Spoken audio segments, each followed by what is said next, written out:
ازيكم؟ وحشتوني جدا جدا. انا عارفه ان دي مش البدايه بتاعتي ومش بدايه البودكاست، ان انا على طول ببدا في الحلقه. بس انا حبيت اتكلم معاكم دقيقه واحده بس. حابه اشكركم على محبتكم، وان كل حد اطمن عليا، كل حد سالني البودكاست ما نزلش ليه. بس حقيقي فرق معايا جدا كلامكم ورسائلكم اللي بعتوها لي. حقيقي كان غصب عني وانا بقالي فترة عارفة ان انا ما بنزلش، بس في منكم عارف ان انا في اواخر الحمل، فبيبقى صعب عليا ان انا اعمل حاجات كتير كده. بس ان شاء الله هحاول اخلص الموسم ده قبل الولادة ان شاء الله. حابة انكم تدعولي وان انا اكمل على خير وان انا اقوم بالسلامة. فشكرا ليكم انكم استقبلتوا الكلام ده. فيلا نبدأ الحلقة، لأن الحلقة دسمة جدا وهتبسطكوا قوي قوي.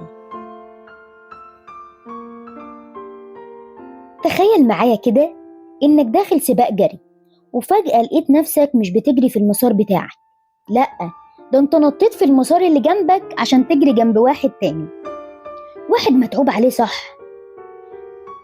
طب ليه احنا بنعمل كده في حياتنا كل يوم؟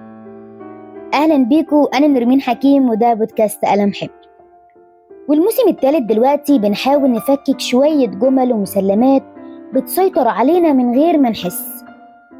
زي النهاردة مثلا، كل ما تشوف حد ناجح أو حد مبسوط أو حد عنده حاجة انت نفسك فيها، بتلاقي صوت جواك يقولك طب ما هو زيي، ليه هو وصل وأنا لأ؟ وتبدأ رحلة مقارنة مرهقة مش بتخلص. طب واقفة كده مع النفس، مين قال إنك متاح أصلا تقارن نفسك بغيرك؟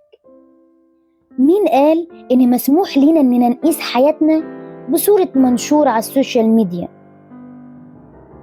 ومين قال إنك اللي شايفه قدامك ده هو كل الحقيقة؟ في الحلقة دي هنحاول نحرر نفسنا شوية يعني من جريمة السرقة الصامتة دي. هنعرف إزاي نقارن صح، وإزاي نوقف المقارنة الغلط اللي بتسرق فرحتنا من غير ما نحس. يلا بينا نبدأ، يلا بينا. بس استنوا، اوعوا تنسوا الاشتراك في القناة ولايك وشير للحلقة، ورأيكم مهم جدا بالنسبة لي.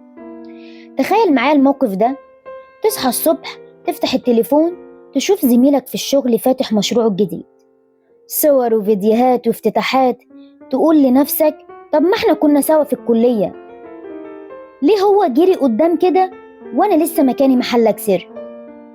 تفتح السوشيال ميديا تاني تشوف صاحبك مسافر مكان تحفة وصور على الشاطئ، وتفتكر انك مش معاك فلوس تروح اسكندرية الاسبوع ده، تقول ده حظه حلو قوي وحياته كلها فرح وسفر وحاجات حلوة. تبقى في قعدة العيلة وتسمع ان ابن خالتك اشترى شقة جديدة، واول ما تخلص القعدة تروح البيت تحسب فلوسك، تقول ما انا شغال برضو. يا جماعة ليه انا دايما في الاواخر كده؟ الكلام ده مألوف بالنسبة لنا صح؟ اكيد كلنا مرنا بالمشاعر دي. طب تعالوا بسرعة كده معايا. النقطة الأولى اللي عايزة أوضحها النهاردة، إحنا بنقارن خلف الكواليس بتاعتنا بالهايلايت اللي حاططها غيرنا لحياته. يعني إحنا عارفين كل تفاصيل حياتنا، الأيام الصعبة، الشكوك، الديون، المشاكل الصحية، المعاناة.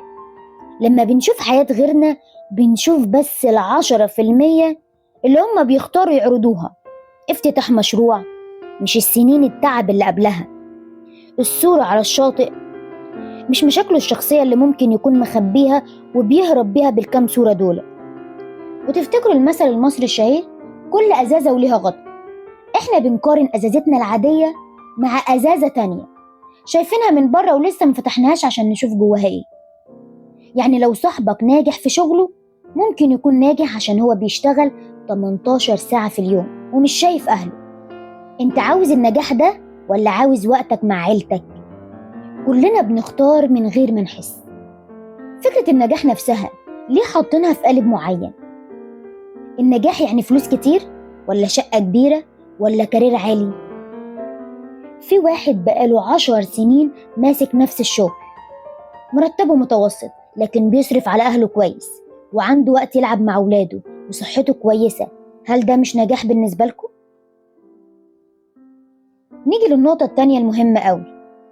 المقارنة بتسرق فرحتك بالبطيء من غير ما تحس. يعني ايه الكلام ده؟ لانك لما بتقارن نفسك بغيرك بيكون تركيزك دايما على اللي ما عندكش، وبتنسى اللي عندك، وده بيخلق عندك شعور كده بالعجز والإحباط، وبيقتل أي فرحة صغيرة تقابلها في يومك. تخيل معايا كده، جيت من الشغل تعبان، لقيت مراتك عاملة لك أكلة بسيطة بس بتحبها، وأول ما تيجي تاكلها تفتح التليفون تشوف حد نازل مطعم فاخر.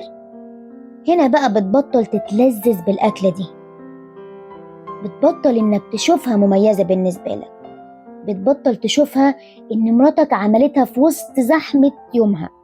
وعارف، هي كانت هتبقى لذيذة جدا لو ملحقتش تفتح التليفون. فخلينا نتفق على حاجة، السوشيال ميديا مش واقع، دي مسرحيات، وإحنا بنشوف منها بس المشاهد الحلوة، لأن بجد محدش بيصور نفسه وهو بيعيط، وهو قاعد يحسب الفواتير، أو هو بيفكر في أزمة في حياته. طب إزاي نوقف جريمة السرقة دي؟ إزاي نمنع المقارنات من إنها تسرق فرحتنا؟ النصيحة الأولى، غير منظورك.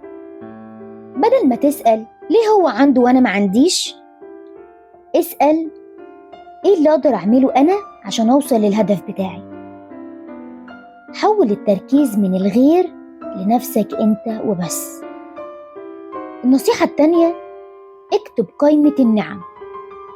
خد ورقة وقلم كده واكتب كل الحاجات الحلوة اللي في حياتك، صحتك، شغلك، أصحابك، حتى أبسط الحاجات. اكتب كمان إنك تقدر تشرب مية باردة في يوم صيف في غيرك مش عارف يعملها. لما تشوف الورقة قدامك هتحس إنك غني فعلا بنعم محوطاك من كل اتجاه.